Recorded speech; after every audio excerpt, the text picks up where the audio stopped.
sa tanan. Ay, kuyawan jud ko eh. Wala man ko ingon na ratol. Kay gikan man ko.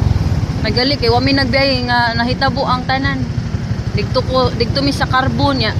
Timing ba nga naami gipalit nya nakabantay dahil mi nga murag ni action naman siya linog nya. O may nag-expect ba nga kanang hinay ra galing ni kusog pa jud siya.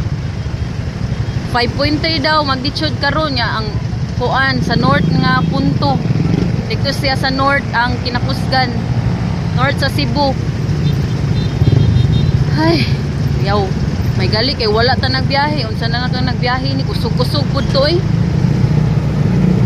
Ay, salamat Ginoo.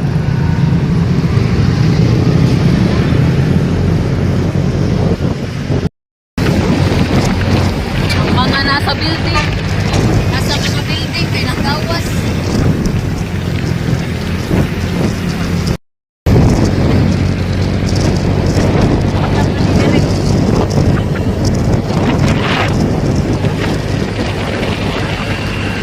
Kusog-kusog siya nga linog eh. Magbantay-bantay gid basta timpulinog. Malayo gid mo sa mga naiposte. Mga building, kahoy nga murag kabuk na kay. Kuya kay matumbahan sa bako. Nagali kay na ako sa carbon niya. Ako mama day na akong giadto. Idole na ako mama. Dilak-dilak in town kay nag-uol kay ang mga ako pangumangkon dito nabilin sa balay. Napay bata nga gagmay. Nakuha kong anak. Manguli, daghan na manguli kay nakuyawan na ginangtanan.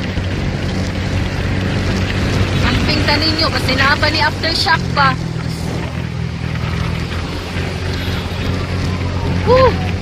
Lain nagpamati ay.